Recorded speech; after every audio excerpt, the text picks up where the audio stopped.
After he had fed the people, Jesus made the disciples get into a boat and proceed him to the other side, while he dismissed the crowds.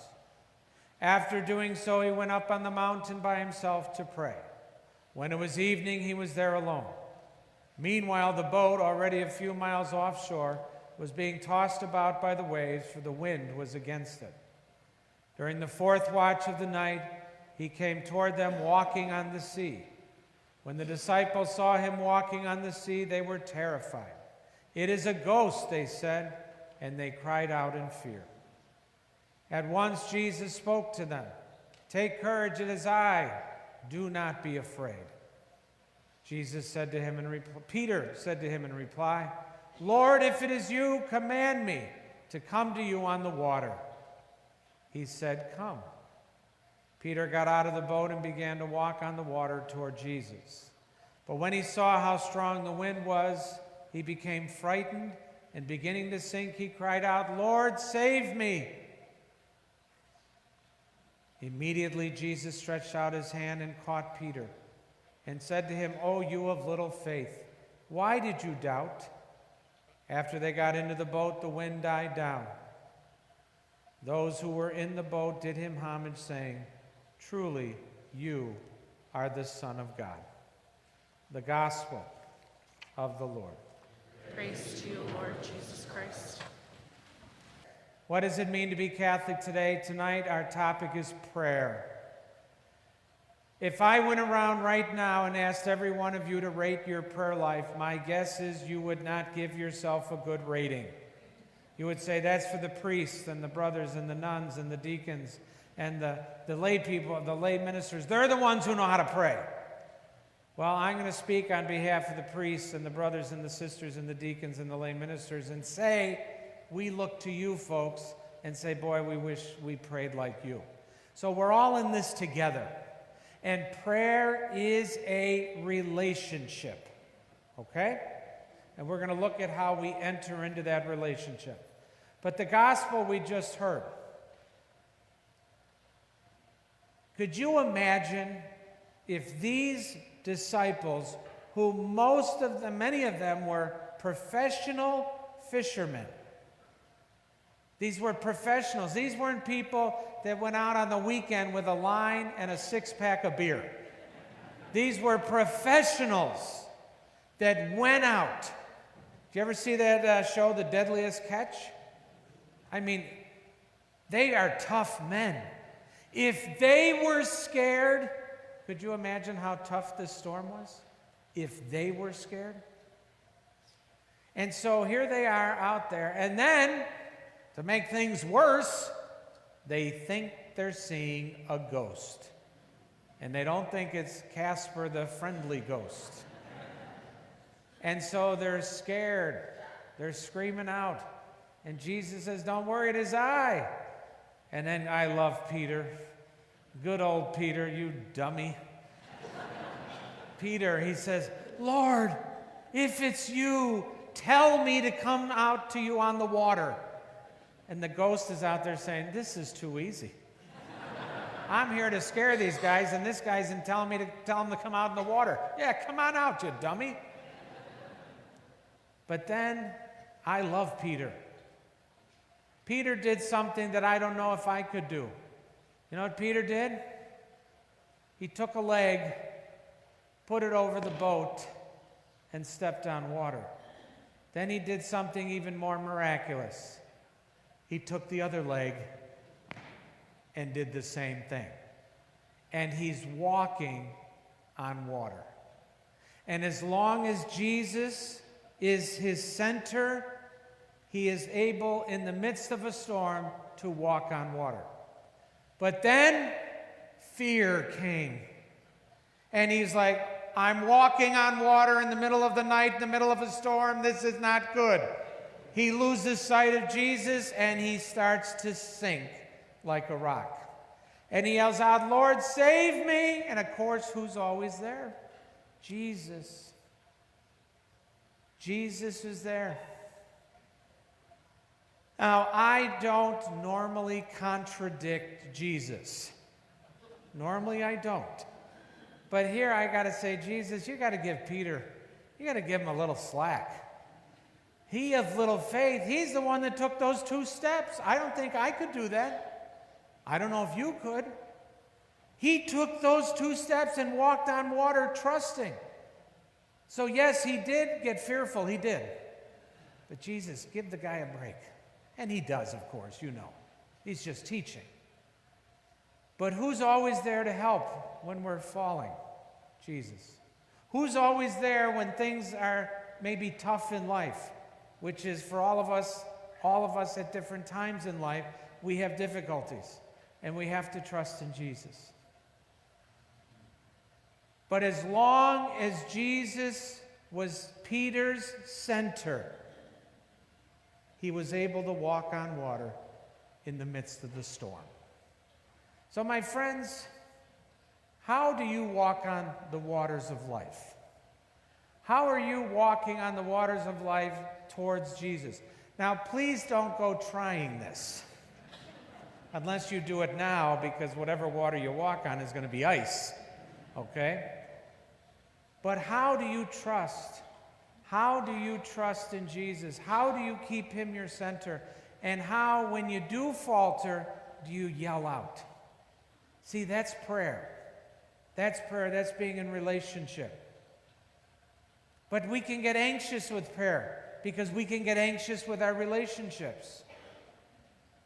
This anxiousness with Jesus, because again, we might think we're not good enough, or we don't do it well enough, or I try to pray and then I fall asleep. Well, guess what? You're normal. But sometimes we get anxious, don't we? We get anxious about life. We get anxious about things we have to do. We get anxious about our world. We get anxious about all different types of things. This anxiousness kind of reminds me of a story, believe it or not. It was in 1998. I'm the chaplain at St. Rita High School, and I go into the faculty lounge, and our band director put up a big poster, and she was looking for faculty members to be chaperones on the spring break trip to Disney World. So I said to one of the other Augustinians, one of my friends, I said, hey, Wes, you want to go? We'll get a free trip to Florida. So I said, it'll be fun to go with the band. So we went, and we knew the band ladies were really fun. So we had a great time. And there were like 60 boys, probably about 8 or 9 adults. And Disney World, it was wonderful. We marched at Disney World, at Epcot Center. So Friday, we had like an 8:30 p.m. flight. Now, this was before 9/11, so we didn't have to get there 7 hours early, take all your clothes off, and do all these things, all this stuff, right? So the flight was like 8:30. In those days, you probably got there about 7. What do you do with 60 teenage boys when you have to check out of the hotel at 11 and you don't get to the airport till 7:30 or 7? So the band director said, we're going to go to a water park. I said, a water park? Really? I'd never been to one. Well, we went, and I liked it.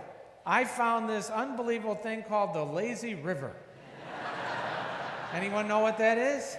You get in this huge inner tube, which I was in it. It was huge. I'm floating like this, and you just float around the entire water park. How it works, I don't know, but I'm just like this. It was wonderful. And you get to watch all of the rides that are in the inside of the lazy river. That's the water park. So there was this one that intrigued me.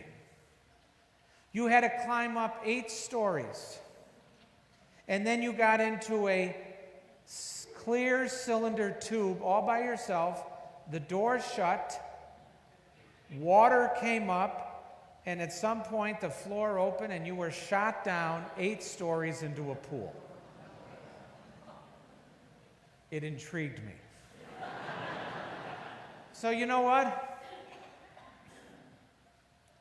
This kind of reminds me of prayer. We're all going to go to the water park. You ready? You're with me? We all need to be at a water park as long as we're inside, not outside, okay? Here we go. We're all here. This is a huge water park. And you got to climb up the 8 stories. So the first 4 stories, what are we all doing? We're all talking, everyone talking. You know how that is in a park ride, right? And you don't think much of what's going on. But then the 5th and 6th floor, it's kind of like, oh my goodness. Do I really want to do this? And you're watching it all happen. Then you get to the 7th floor. And if you're like me, you're like, oh my goodness, what was I thinking? And then you get to the 8th floor, and we're all anxious, and we're nervous. We're excited. And we're there on the 8th floor. And right over here was what they called the chicken gate. And the chicken gate is when you're too chicken to go on the water park ride, and you go down the chicken gate, which is you're going down as everyone's coming up, and everyone clucks like a chicken as you go down. So I'm standing in front of the chicken gate. None of us are going down the chicken gate, okay? And so some of you are really excited. You're the ones I see on roller coaster rides that you're not holding on. You know, I'm holding on. I have no blood in my hands. I'm so afraid. So we're all going to get in because there's no chicken gate. You ready? It's a gorgeous day. We're 8 stories above. You look down and all you see is a chute and a pool. You ready? Get in.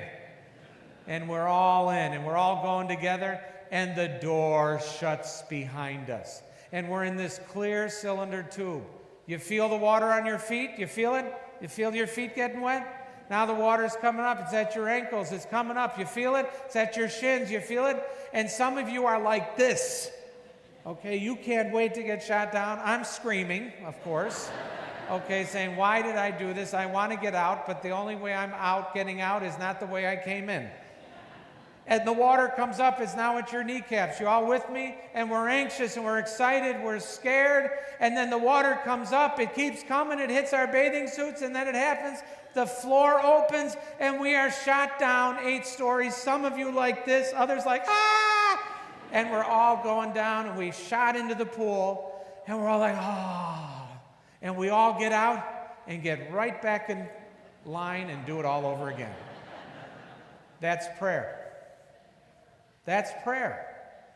Prayer is keep doing it. Prayer is climbing up the 8 stories.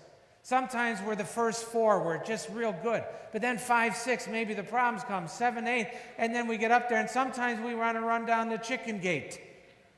And sometimes we get in there, we got our hands up like this, we're so excited, and other times we're screaming. That's prayer.